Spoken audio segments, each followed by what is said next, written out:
tonight with Trauma Behind the Badge. The fellas have come together. Man, we're short two. We're short two dudes. Man, our boys Richie Kramer and Richie Creamer and Chris Scowen are off doing the good work. They're doing the good work, trying to make sure our brothers and sisters are doing all right. But they're both okay. It's sorry they couldn't be here. But we got Chris Tiger King Fields with us. My brother, how have you been, man? What's been going on with you? Man, I am good. I am on the backside. I've been fighting this crow. I think I talked to Doug a week Yeah, ago. Remember, Doug? I talked to you on the yeah. phone. I was coughing and hacking, and man, I cannot shake this stuff. It's like horrible. But other than that, man, just staying busy. Got a few things in the works, and got a couple of speaking deals coming up, and a couple of online deals, little forum deals coming up. So just like I say, trying to do the good work still. Stay out of trouble. I hear you, but hey, you look good for a 94 years old. You keep it like that crud, but 94 years old, you're looking pretty damn good, brother.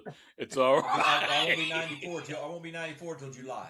To July, okay. I'm sorry, 93-year-old. You're looking pretty damn good, bro. Thank you, It brother. just keep it up, man. Keep it up. I Appreciate appreciate it. you.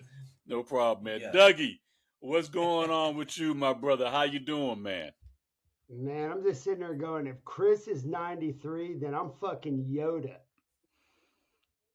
I mean, bro, I'm like at Yoda's age. I don't know how old Yoda is, but I know he's old as shit. Because I'm looking at Chris going, damn, he looks Yeah, good. I just, man, no. I just enjoying a couple days at home and just got back from Santa Fe, New Mexico. That was pretty cool. There's some yeah, cool ass cats out in Santa Fe, New Mexico. Man, we travel this yeah, country man. like we've met them all. You too, Chris. You know what I'm talking Yeah, about. We've met them all. I'll tell you what, man. There are some cool ass dudes in Santa Fe, New Mexico. I thought I was going to go out yeah, there and man. see a bunch of dried up cactuses standing around, but it wasn't. Pretty cool. That's it, man. You know That's what, it. man? That's so true, Doug. Man, we were out in Santa Fe. Well, we flew into Albuquerque, New Mexico, and we drove over to Santa Fe, and we were actually doing a regional training for the FBI, and a and to the that was the New Mexico Highway Patrol, what they call themselves, right? State police. State. highway State Yeah. police. I'm sorry, it's a New Mexico State Police. That's what it was. It wasn't. I keep wanting to throw highway in there. It's New Mexico State Yeah. Police, and Yeah. they make We a call them distinction troopers. because they're not they're not troopers, so to speak, in the traditional sense. These guys that they do everything. They're like a regular police officer. Just happen to be state police, so they answer the domestic call. They answer the robberies. They do all of it. So there's a distinction between them and I was thinking like troopers and highway patrol and the stereotypical type thing you see at least in Florida and most other states. It's like no, we're a state police, and but cool bunch of cats, man. Really get it. Uh, I mean, they were into what me and Doug were putting down, and apparently, according to them and the coordinator, good couple days of training. Uh, I will tell you though, that place is brown. I'm talking about there's no grass. They got no grass. It's all freaking rock and sand. There's no grass anywhere, man. I am not used to that shit. I didn't know what to make of it, and it was cold. And it was Yeah, cold in man. new freaking Mexico. I thought it was gonna be hot as shit. Messed Man, that one up, man. once So you once anyway, you go there, because Roswell's not far from Santa Fe, apparently. But once you go there, you figure mhm. out real quick why they put Area 51 out there, because there ain't nobody out there. Yeah. There ain't. Yeah, ain't I nothing asked out those there, guys. man. I go, man. I said, "What's a day of work look like for you? Rattlesnakes and scorpions?" And they just started laughing. They knew I was right. They knew I was right. It definitely Yeah. the drive from Albuquerque to Santa Fe was, we went through God's country. It was yeah. There's not a Yeah. whole lot out there, man. But and like I said, it's brown. There wasn't a grass or a green tree to be seen. So that was a whole different monster for us, man. And then we have Doug and I. I'm actually heading out to Phoenix tomorrow for a conference, the APCO conference, and it's a communications and dispatchers Yeah. conference. So I'll be out there in Phoenix tomorrow doing that, and then the week after, Doug and I will be in DC doing some stuff out in DC, man. We've been busy and we're still doing the work, man. We're still doing the work, but we're here. We are honored tonight. We are honored. We met this dude a few years ago. Doug, well, I think we were in Phoenix, matter of fact. I think we were in Phoenix, Arizona. Uh, and we were at the FBI leader, and Chris, jump in, if I'm wrong here. Uh, we were FBI leader, and Doug was doing his thing, and Doug did what he does, right?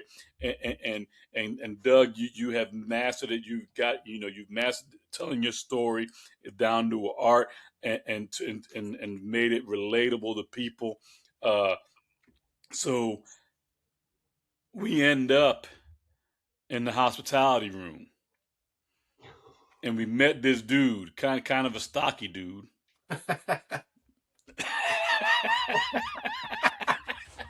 Kind of a stocky dude come up to us. A stocky dude come up to you. The first thing you do is you stick your chest out. You bow up. Yeah. You got to bow up a little bit. So me and Doug both bowing up a little bit. And this dude just says, "Hey man, I was digging what you're putting down, and we exchanged information."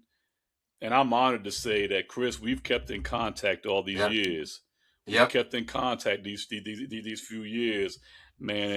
And when we developed a relationship, we can just kind of check in on one another, Yeah. and to just see how things are going, man. And I'm honored to say that, man, that you're a friend and you're amongst brothers here, man. But Chris, man, thank you, sir, for being on. I can't tell you enough, man. Chris, I'm not gonna steal your thunder, brother. I know you've been on the job for a long time, man. But I'm gonna let you tell your story. Uh, you know, brother, thanks for being on, man.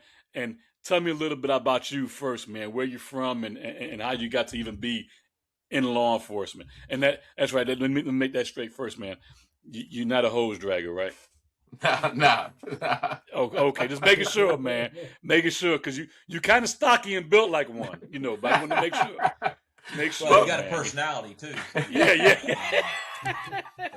Go ahead, Chris. Go ahead, man. Well, first, I wanted to say, man, like Doug, hearing your brief when I first heard it, man, that kind of is what really kind of inspired me to kind of want to talk, now what I'm doing and kind of share Tambo's story. You really connected with the audience, and I just wanted to give you your kudos to that, man. As your story was raw and real, and people feel that, right? And so I just wanted to say, man, it was it really hit me when you spoke, and I don't just like you guys know me well enough now where I'm kind of guarded. I don't just go up to anybody. So I felt compelled to come and talk to you guys because what your story really resonated, and that's what kind of in a nutshell, man, really kind of inspired me to kind of tell my story as well. Man, that's Absolutely, awesome. man. And No, I'm honored. uh, I'm honored. yeah,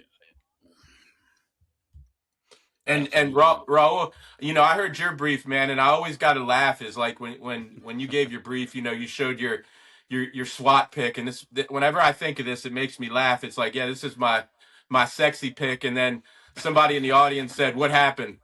Yeah. I remember that, Chris. I remember that. That is the funniest shit, man. That was the funniest damn thing, man. I That's how still you laugh gotta when do I that. still laugh Oh, when I think about that, man. whoever said that just that was the first time that it happened, and I mean I had to laugh. I'm like, holy shit. So Fields, you weren't there, man, but No. uh You weren't I there. always make that joke. I show my SWAT pick, and then I always say, hey, this is my sexy pick. And somebody in the back of the room, what happened to you? Just, and it, bro, it took me by surprise. I've never had nobody that's like, I was like, oh, So now I don't let anybody do it. Now I always show the sexy pick, and I say, hey, this is what somebody said. So I want nobody to say that shit to me. Oh man, that was funny. I got a good Oh laugh yeah, about that. that was Um, great, man. That was great.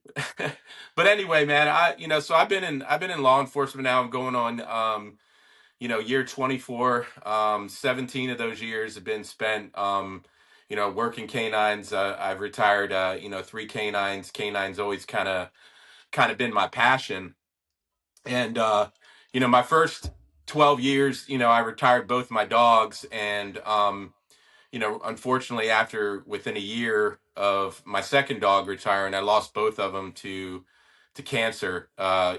Within that year, and that hit me really hard. And saying goodbye to your canine partner, somebody that I call him I call him my security blanket. That silent presence when you're going through the trials and tribulations of life, and they're there for you in your darkest times, and then saying goodbye to them really messed me up, man. And so I left Canine, got into some leadership positions, and then I had the opportunity to come back to our Canine unit as the commander.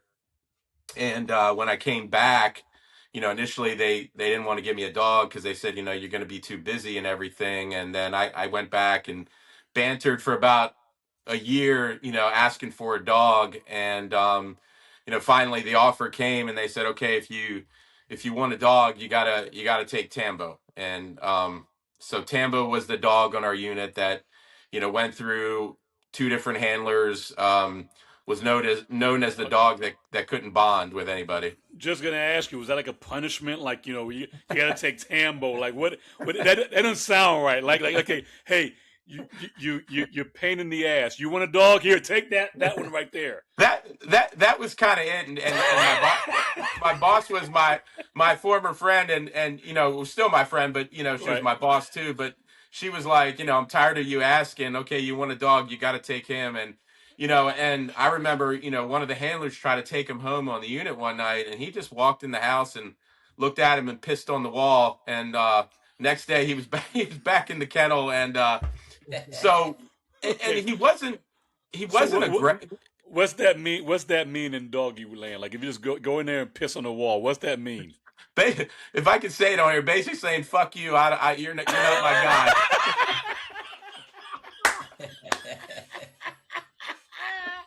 So that's what that means. Yeah, So if a dog just comes into your house and piss on the wall, that's not gonna be I what mean he stared him right in the eyes and pissed right on the wall. So I was like, that's a sign right there. that's a sign. All right. That's good. So we Man, know what that means. sometimes I wish I had the balls to go and do that to some people I don't like either. So Hey Yeah. Doug, hey, I think it's the same if a man do it though, man. Somebody walk into your house and piss on the wall, we're gonna fight. Oh, We gonna fight. That's it. yeah. I'm I'm not sorry, even. Chris. I'm Go not ahead, even man. I'm gonna. I'm sorry, not oh, even man. gonna shoot you. I'm just gonna fight you. And that's what that. That's what that is. Like so Okay, so that dog didn't like that one handler. He was no, pissing his no. wall. So I'm hearing the name Tambo, and I'm like, oh my god. I said Tambo because I'm picturing going out to the vendor and picking out this brand new dog, and all the cool names, and then I'm hearing Tambo, and I'm like, ah.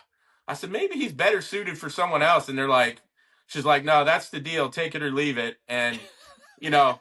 And See how I bad you guess want a I dog. just Yeah. said, all right, I'll take him. And I went home that weekend wondering if I was gonna regret this or Yeah, second yeah, guess it. And yeah. I remember going into work on that Monday, man, and I walked back to the kennel, and he's in the last kennel, and I'm I go in and I'm staring at him, and he's staring at me, and I'm looking at this dog that's like labeled all these things, guarded, aloof, can't bond with anybody, and I'm like, Jesus Christ, I'm looking in a fucking mirror. I'm looking at myself. It was like a version of me, and that at that moment, in all seriousness, really just kind of resonated with me. Like these are all the same labels that I had growing up. And a little more about me is, I grew up without my dad around, and I had to scratch and claw to really kind of to get everywhere that I've gotten to. And I was always kind of the underdog, and one that was labeled not going to succeed and all that kind of stuff. So at that point, when that resonated with me, I was like, oh yeah. I said, this is meant to be. And but it wasn't an easy process bonding with him. I mean, it took a while, and I really Mhm. really had to earn his trust, because the other two dogs I had, I mean, it was instant, and this was a whole process. So Very cool. So, Cool. I mean, the process. I mean, take us through that. I mean, I mean, because you're looking at yourself, but still, that dog, I'm sure, didn't like go up and just lick your face. I mean, what was that like? no, man. Like, I remember, taking him for a walk, and he was used to kind of doing, he wanted to be independent with everything. And when Yeah. you work a dog, you want an independent dog, but that dog also has to respond to you. So, I Mhm. could tell he was curious about me. He kind of kept one eye on me, but he was still kind of doing his own thing. And so I didn't take him home right away. I wanted to kind of, and I think the biggest thing that he needed routine. He needed somebody that was going to give him the same routine every day. So I went in, I fed him his breakfast, I took him out, and just kind of got him used to me for a while. And slowly but surely, that bond started to get a little bit easier. And I remember we went on our first. We finally, we started running detection problems, and we kind of got to a good point, and we certified. And then before I took him home, I had an assignment out of town. And I remember, being in the hotel, and this is kind of a funny story, is that um, he was in his very kennel, and I was on my laptop on the bed, and I fell asleep, and I kind of woke up to this scratching sound, and I looked up, and he was on the bed like fluffing up the sheets. And I looked at him, he looked at me, and he like shot up like a trampoline, because it was like we both startled each other. And he like bolted to the kennel, and then I'm like, all right, buddy, you can come back in bed. Normally I would never tell anybody to let their working dog in bed, but I was really Right. trying to bond with him, and he didn't Right. come in. So I just went back to sleep. But the funny thing was, I woke back up at 2 in the morning. He was curled up at the bottom of the bed, and I kind of knew at that point that I was gaining his trust, and it wasn't any like big defining moment. It was more like consistency over time, right? And then and then I finally took him home, and he kind of, and I think for the first time, he didn't piss on my wall, so that was I a was good gonna say, sign, I was right? gonna say, I So. was gonna, didn't pee on your I was wall, gonna so ask you. Hey, Chris, I I was wanted. gonna ask you. Go ahead, Doug. Go ahead. No, I was gonna ask So, Chris Chris, I wanted to ask you earlier. this, man. I wanted to ask something, Chris, real quick. Man, you've got experience, with dogs, and you had some in your past before you started gaining some rank. Um, you know, what made you? I mean, because you just told us that your first couple dogs you lost them to cancer, and, Yep. and everybody knows those dogs, I say those dogs, but dogs become part of your family. They become part of you. There's a bond there that is strong, man. Um, and to go through that twice, what made you want to do it a third time? It's a good question, and it's a couple things. Like I said, I went through some hard times in life, and those dogs were always there for me. Like I said, like, you're there, and sometimes when you feel like everybody's left you, and you're alone, they're there, right? They're that silent presence, and that's why I always call them, my security blanket. And then, when they passed, it took a part of me. And to hear, if you want to hear a grown man cry from the soul, that's when that happens. And so I told myself I wasn't going to go back. And then I had a chance. So when I first got selected for Canine, my who ended up becoming my mentor, a guy named Bernie, picked me for the unit. He was our canine commander at the time, and I was a young guy. I didn't have any experience. I only had like labs and golden retrievers, and again, I don't think I was definitely the most qualified, but I think he saw something in me, and I think he saw something in me that other people didn't. He saw somebody that wanted an opportunity, and just needed an opportunity to show what he was capable of. And growing up without a father, that was everything for me, for somebody to believe in me. And you guys know, when you have someone that does that for you, you want to run through a wall for that person, right? And so he was my mentor throughout my first 11 years on canine. I struggled. My first dog was a dual purpose dog, and I really didn't know the work that went into working an apprehension dog and a patrol dog. And I had some struggles, and he really helped me through that, and he let me make mistakes and learn from them. And so after my dogs died, he was with canine for a little bit, and then he got promoted up to our deputy chief. So when the opportunity for the canine commander came back, he's the one that mentioned it to me.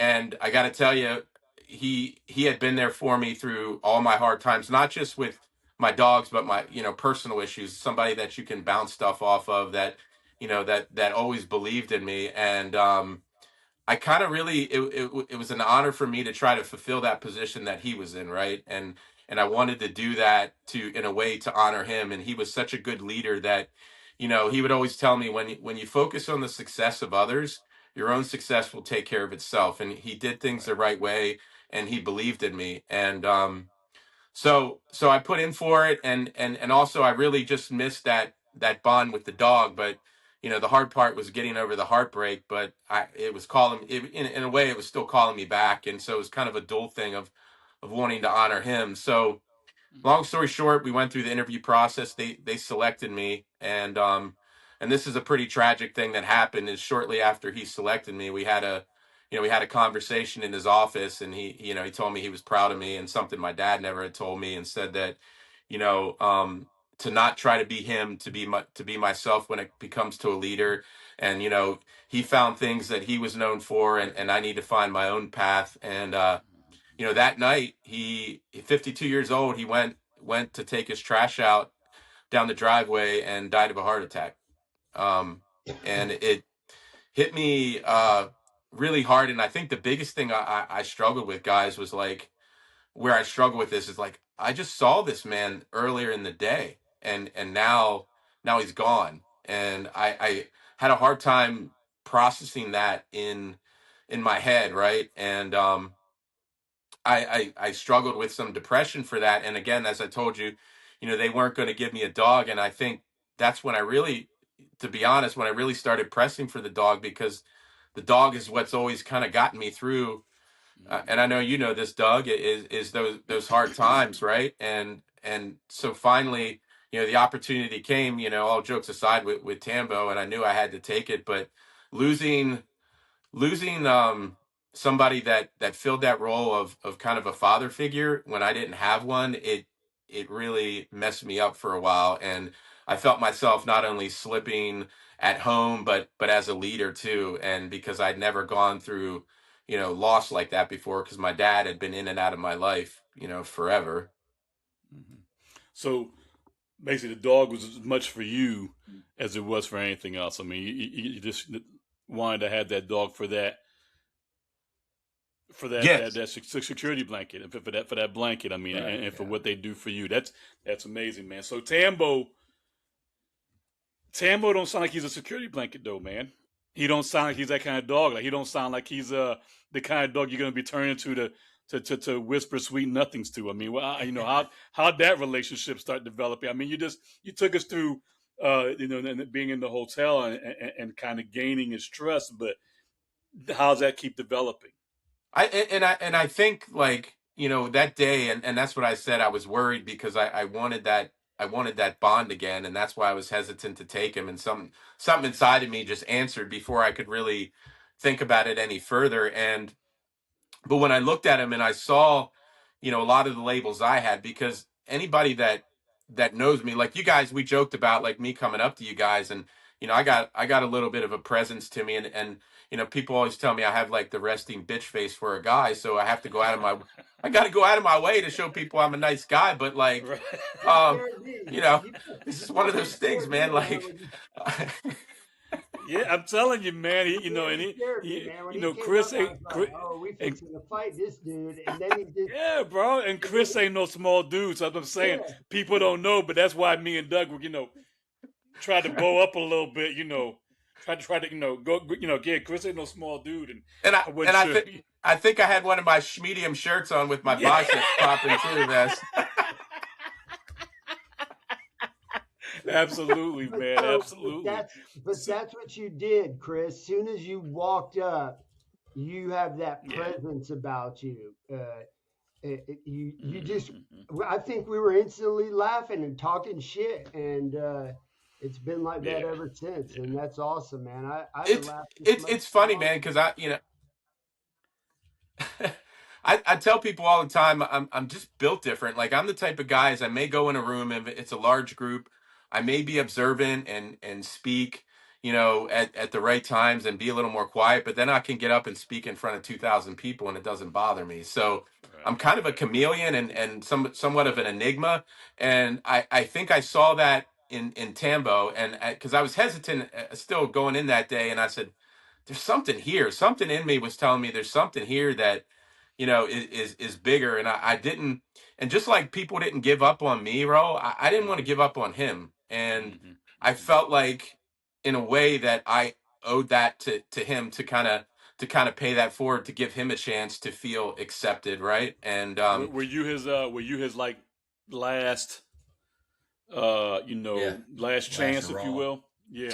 so he was unassigned, and I know, like, I'd been the commander for a while, and I passed all the dogs on the unit, but when him and I passed, we were like two passing ships in the night, and he's probably the dog I paid the least amount of attention to, and I think everybody on the unit was just cringing. Hey, I don't want to get assigned that dog, and it's nothing to do with any type of aggression. I think everyone just wants a dog that they're going to feel they're going to bond with, and it's going to be their best friend instantly. So I think that people were cringing on who he was going to get assigned to, and he was just sitting there. And you know, I yeah, I don't know what his future would have held after me, but and I think that in hindsight, that's why my boss said she probably knew I was the right person for him because she's known me for 15 years, and she tells me after the fact is I knew it was going to deep down it was going to be a good fit for you, and I wasn't going to accept no for an answer. So I think the people that know me,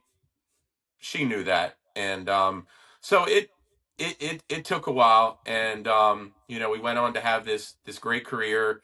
I mean, we probably searched about 10,000 detection sweeps, which is amazing. A lot of calls for service, and then he was creeping up on about 9 years old, and we were doing a search in a tractor trailer, and he misjudged his jump, and he tore a ligament in his front leg, which severely hindered him. And instead of, like, putting him through the surgery, because we were going to retire him at 10 anyway, we decided to retire him at 9 and avoid the surgery. But it was perfect timing because it was right around the birth of my son, and so I was taking some time off. So my life was changing significantly there, with my son being born, and then him, and then I just decided that that I wanted to give somebody else a chance on canine.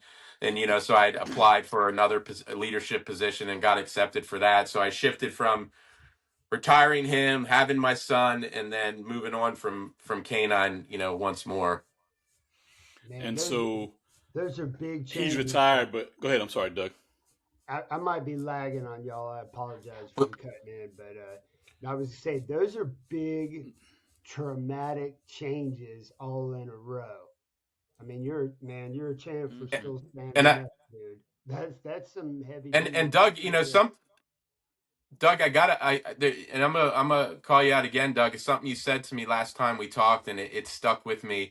Is I told you, I had my son at 47, right? Yeah.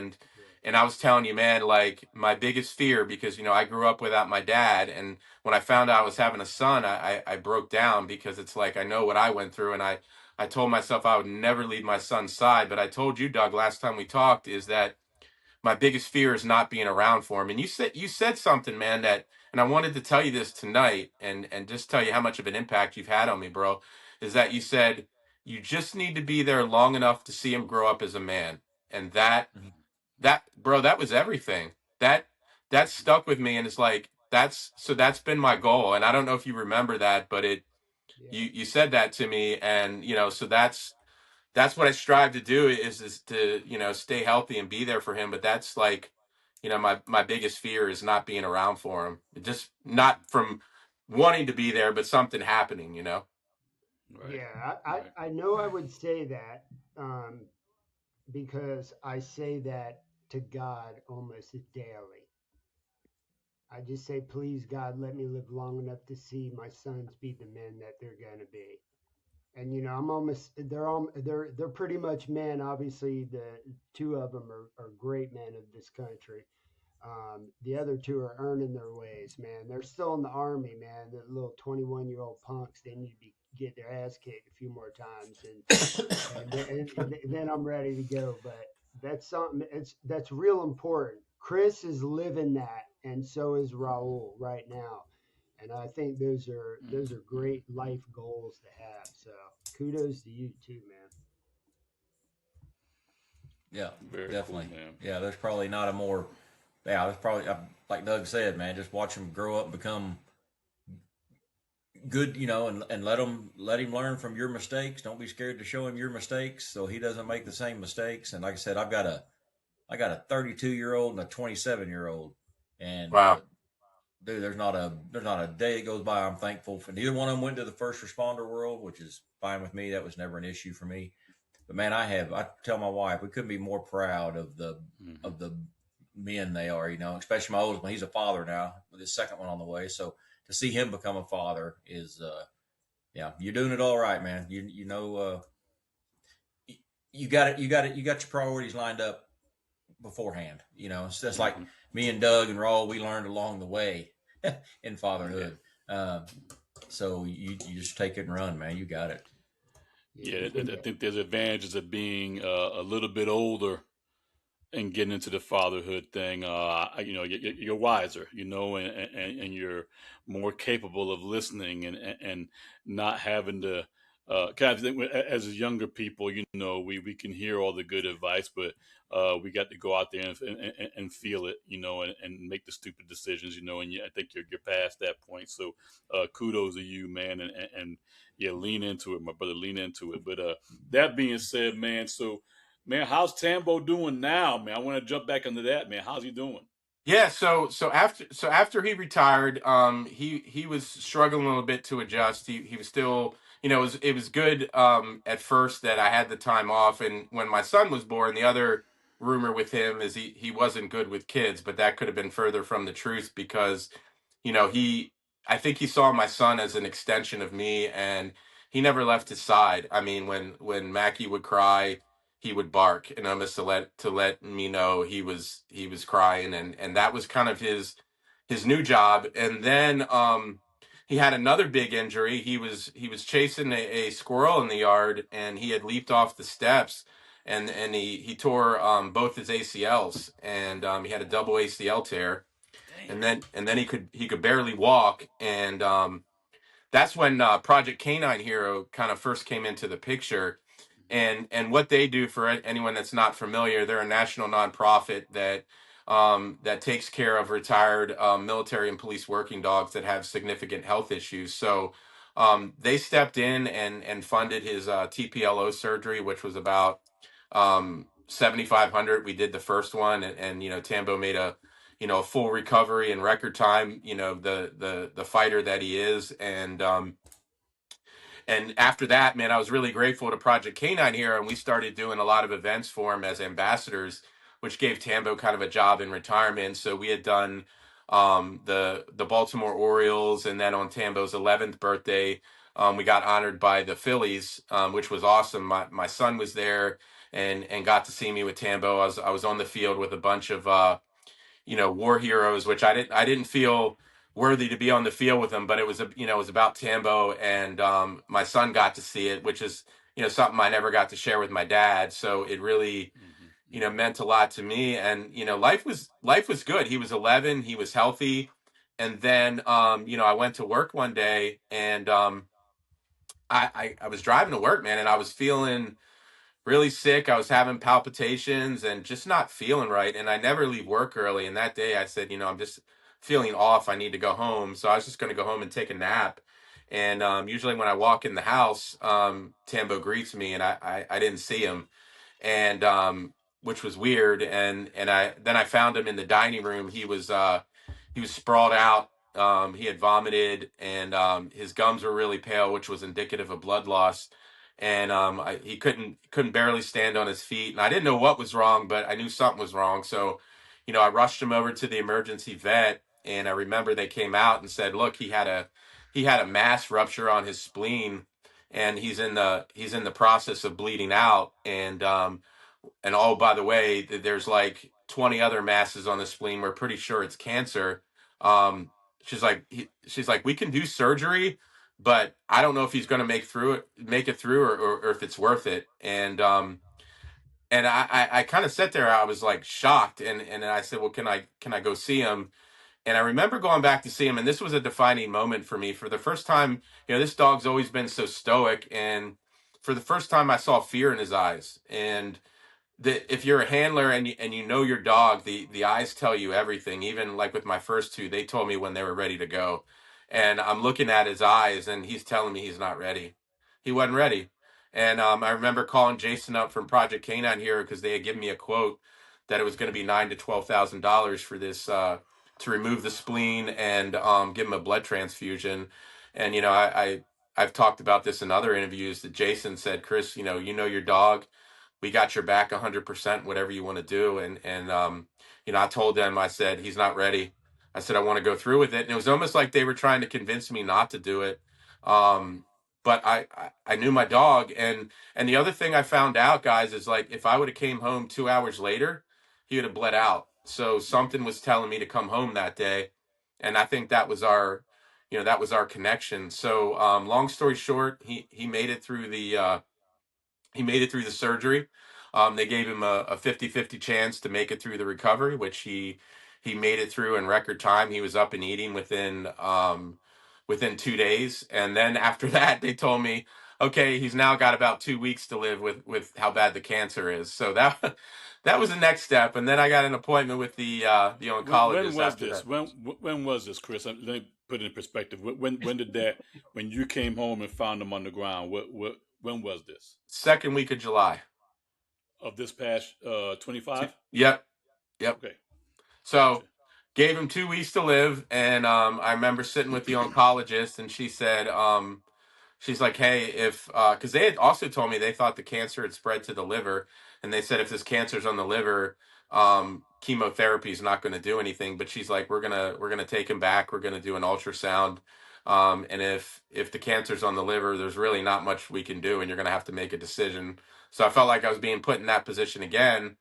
And then she comes back and says, "Well, what they thought was cancer on the liver wasn't. It was just some cysts, and he doesn't have cancer. So he was a candidate for chemotherapy." So we started that day, and again, the chemo was about $700 a session, and they wanted to do 5 sessions once every 2 weeks, and Project Canine Hero fully funded that. And yeah, we kind of started the chemotherapy from there. And so, Wow. how many? I mean, chemotherapy is like what? Once a month or once a week, or how'd that? Once every 2 weeks. And I live Once in a week. northern Maryland, and I found an oncologist in Malvern, PA, which is right outside of Philly. And so I took my work was very gracious. They gave me those days off, and Mm-hmm. that's when I really started documenting everything on social media. And Mm-hmm. what my initial goal was, I just wanted to show what these working dogs kind of go through in retirement, that their life doesn't end after retirement. And you guys know me, I'm kind of a private person, but I felt obligated to kind of peel the curtain back a little bit.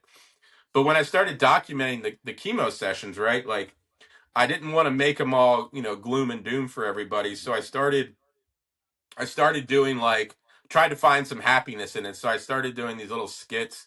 I think the first one I did was a John Cena one where we put John Cena shirts on, Tambo and I had, you can see the towel, Cena's towel behind me, and I, held it up, and I had Tambo come out to Cena's music, and kind of like an entrance going to the chemo, and then I did Right.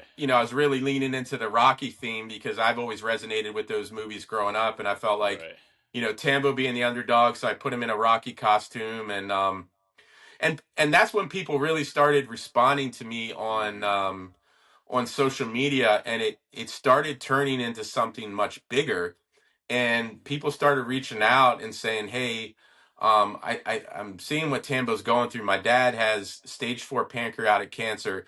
It's terminal, but he's still going through chemo, and he wanted to quit, but he sees Tambo's fight, and he wants to continue."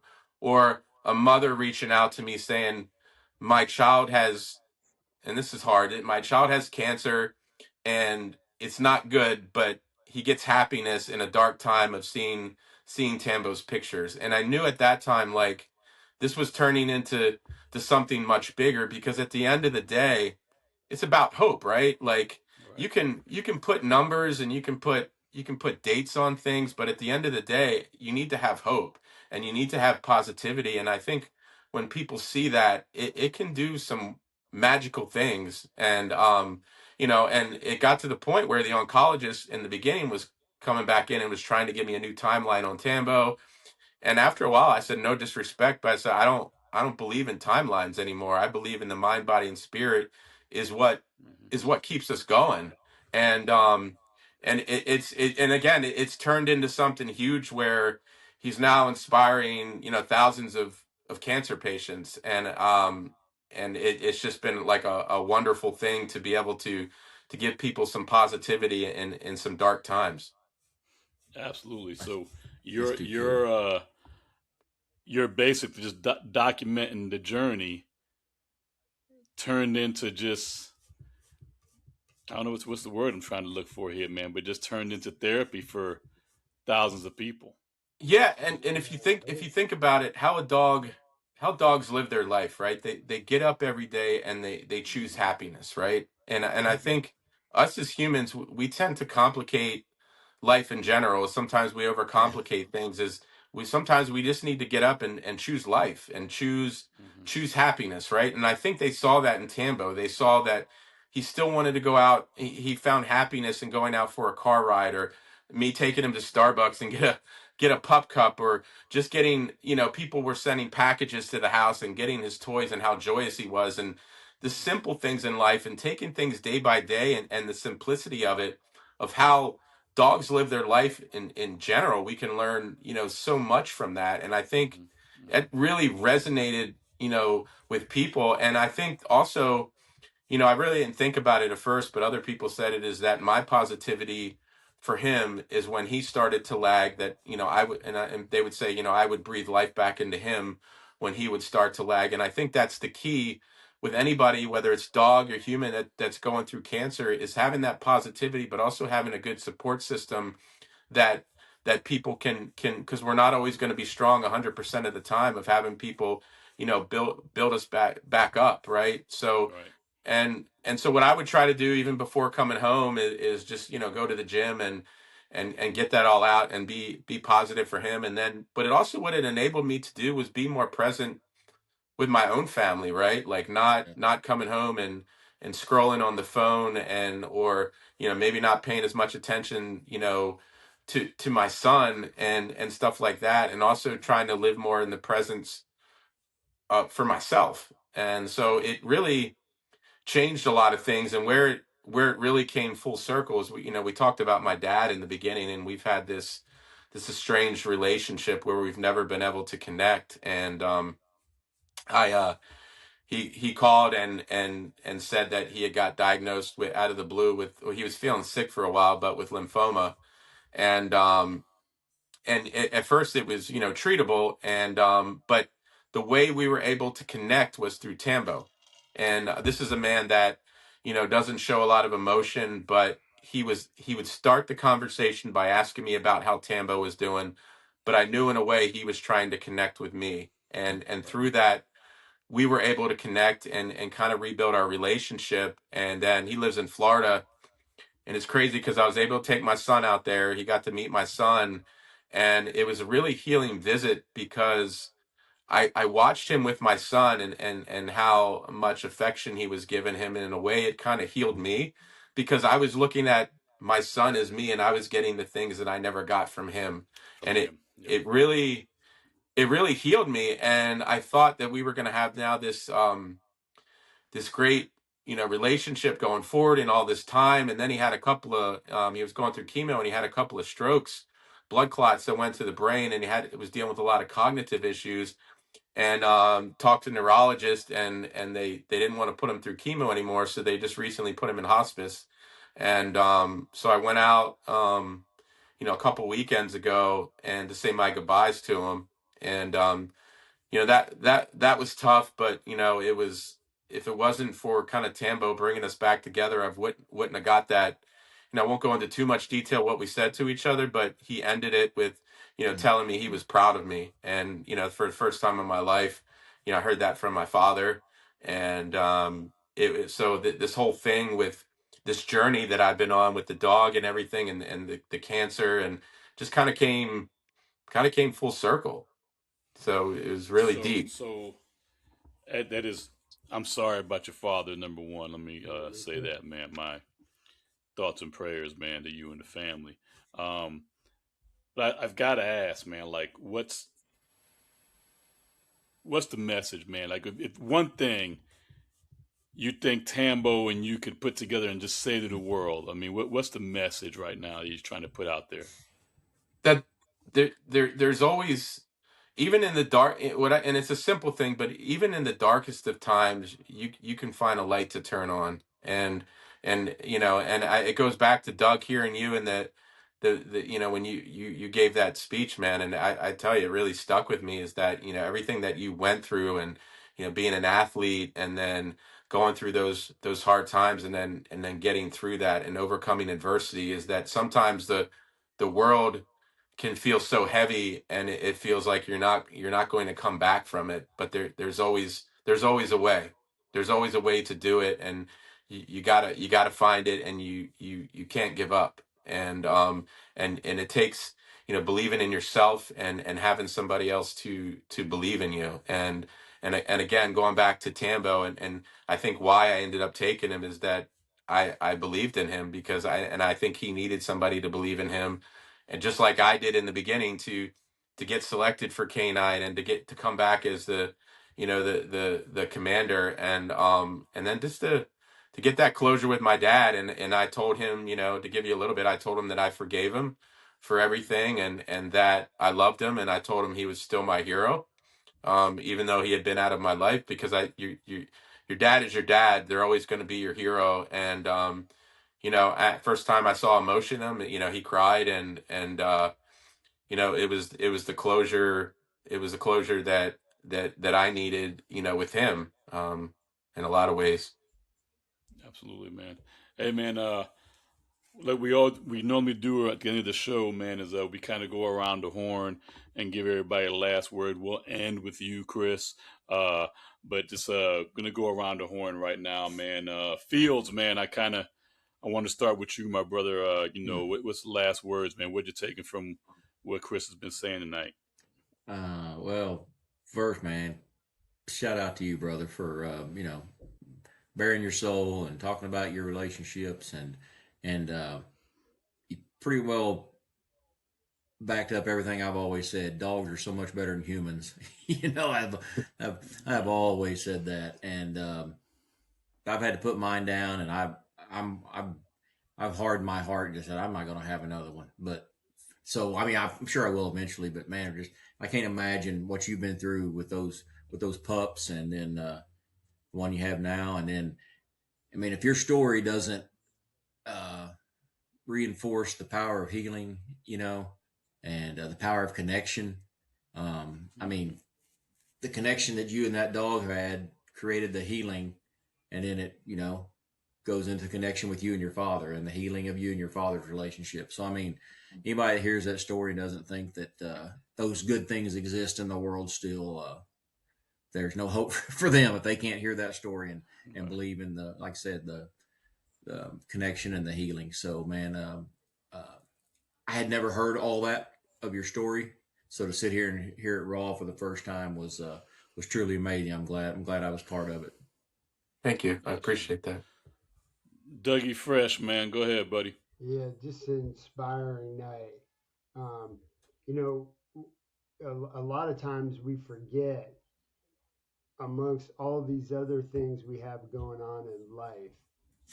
You always hear me say, especially you, Raul, more than anybody. I always talk. It's not always the job, and you have all these things going on in life. Everybody has something going on that's really radical, and then there's that job that just provides a lot of stress, and puts a weight on it. So, man, you know what? One of the things that we've always said on Trauma Behind the Badge is I always bring up this brief little story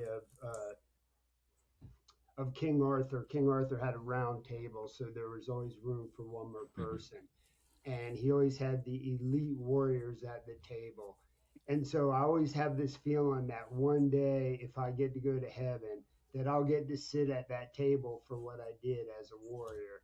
And so, what we always say to somebody like you, when we met you, Chris, we fell in love with you. We had a connection, man. You're one of the boys already, whether you like it or not. You can't leave. The game's locked. You ain't never with us. But um, man, we look forward to sitting across the table from you one day. We definitely do, man. Absolutely. You are a true Absolutely. warrior out there. We're honored to know you. I'm honored to know you, and to call you friend. And I'll be reaching out to you for your Appreciate help. that. 'Cause, one of my big boys is getting to the end of his rope, man. Ghost, he was my first service dog. Most people don't know that. He's a big ass pit bull, and he's giving me the look. Let's just say it. I know the look, Chris. I've Yep. had a dog like my whole Yep. life, and obviously I got Ash sitting right next to me. So, man, God bless you, brother, and thank you, man, for inspiring Yeah, people. definitely. I appreciate For that, sure, Doug. man. For sure. Chris, man, I'm not the most religious person, but I believe that God don't make mistakes. You were put together with Tambo for a reason, for a mission. Uh, and I think what you said was perfect in that you both of you lean on each other and have found strength within one another. But your mission, you didn't know what it was, but it's come to light. And thank you for what you're doing. Thank you for sharing this with us, sharing your story with us, and and being that inspiration to people that need it. You know, never. I'm not even gonna mess with the cancer thing. Cancer is what it is, and Yeah. it's part of our lives, and it's just a horrible disease. Uh, but man, if we, if there's ever a story that shines some light on cancer, this one did it, man. So thank you for what you're doing, Yeah. man. And the floor is yours, man. Definitely pump up Project K9 Hero and anything else, man. Make sure we get the .coms and all that kind of information, man. Yeah. Throw it out there. Yeah. So Bring it up again, there, Chris. like I totaled up the amount of money that Project Canine Hero. I was talking to the founder, Jason Johnson. Mhm. A couple weeks ago. And by the way, they we were just out in Nashville for that event, and they honored me as the Volunteer of the Year. They gave me that championship belt behind me, which was a huge honor to to be an advocate for these working dogs and what they go through in retirement. And we were tallying up what they've spent on Tambo so far, through all his surgeries, and it's about $35,000.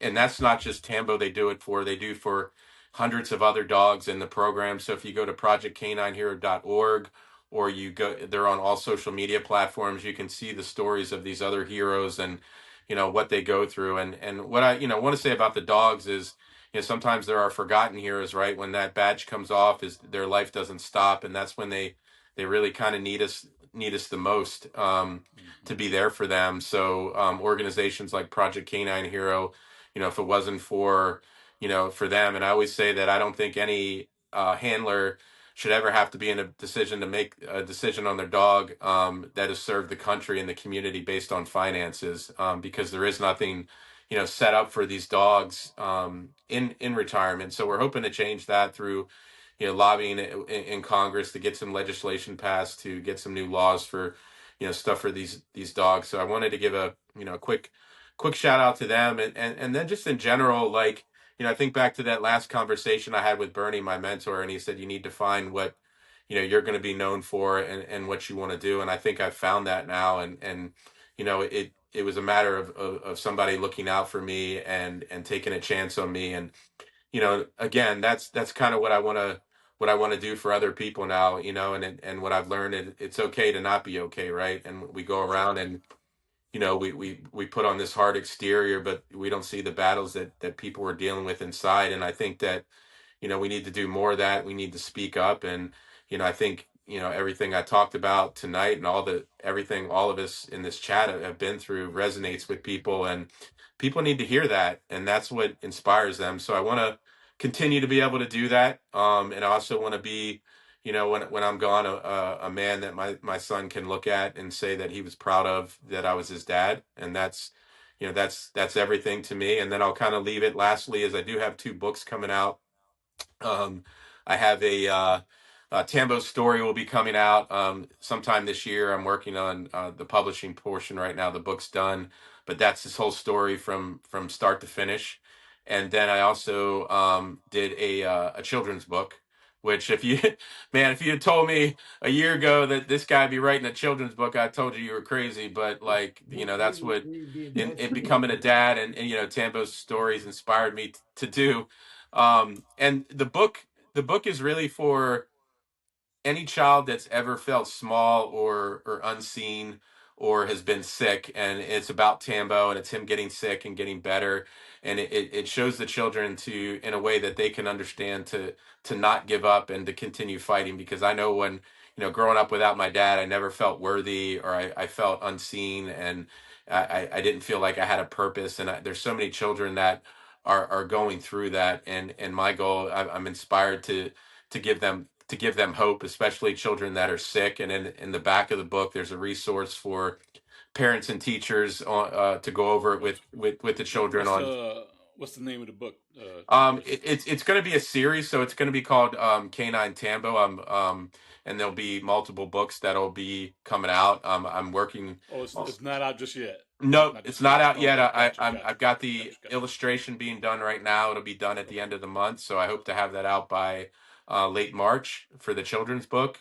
And again, my goal is, I'm not really trying to make any money off of it. It's more to help others. I know what I've said is the first 100 copies I want to take to the Children's Cancer Hospital and donate to them, and also get like some stuffed Tambo German Shepherds to give to them with the book. But I really want to kind of be an inspiration, not only for adults but also for children, because I know what I've gone through, and being a newer father now, I know the importance of having that in their life. So what I can end with, man, is I'm just getting started. Nice. I love it. I love it, man. Love I it. love it. Yeah. Well, Hey, hey, man, thanks again for being on, man. I can't. Yeah, go ahead, Doug. before you end it, Chris, man, feel free to reach out to those guys and bring them on the show, and Yeah, maybe we can help get them some funds raised. And then when you're ready to go hand out yep, those Tambo puppies to the hospitals, we'll come with you. for Awesome, sure, man. man. I For would sure, love for that. sure, I would love for that. sure. We'll Yeah, make that count us happen, in, man. With man. that being said, again, Chris, man, appreciate you so much for being on and sharing the story, man. I can't tell you enough. And as always, guys, if you or anybody you know is in crisis and needs some help, our information will be in the credits at the end of the show. Check us out, call us. We will find the help that you need. Thank you, guys. I appreciate it. All right, Good night. Thank you, Chris. Thank you.